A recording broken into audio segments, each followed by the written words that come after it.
Saturday, August 26th, 1905.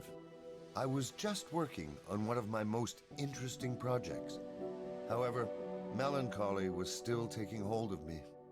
Money was running out fast, and the chances of getting a new sponsor were disappearing month by month. The automaton project was a long journey.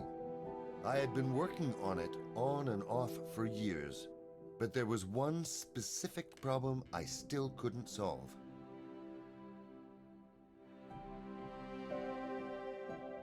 Yes, reason was a real stumbling block.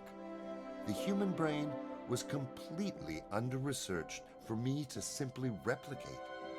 Perhaps a set of rules telling the automaton how to behave in various situations would have been enough.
A loud knock. Of course, another interruption. What was the point of building an out-of-town lab when I had to chase uninvited visitors out on a daily basis? Rose Crowley? I said in surprise. When the devil can't reach you, he sends a woman. I really wasn't in the mood for anyone in the Crowley family, but better Rose than Alistair. She was reluctant to speak for a moment when a girl, 5 years old at most, peeked out from behind her skirt. Taking children into an electrified laboratory was not something I'd expect from a responsible parent. But it wasn't my problem. My problem was the constant distractions. "Can I help you?" I asked. After all, the sooner we figured out why she came, the sooner I could get back to work. My words seemed to wake her up, and she nodded her head and looked at the girl. "This is my daughter, Lola," she said, and after another short pause, continued. "I came to warn you about my husband." She noticed my confused look and elaborated.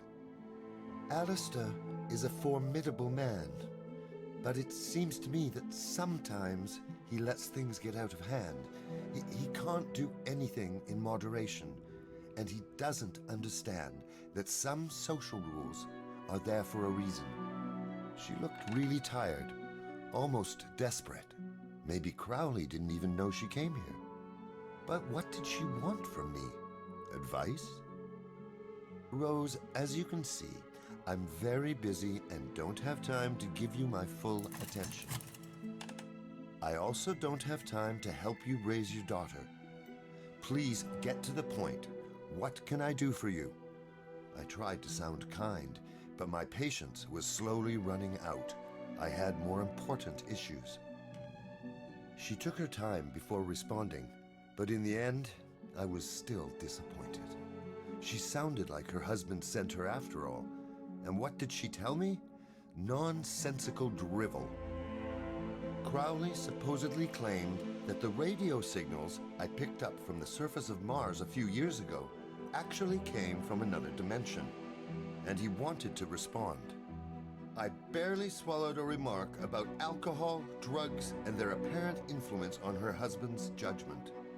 The despair on Rose's face turned almost into panic.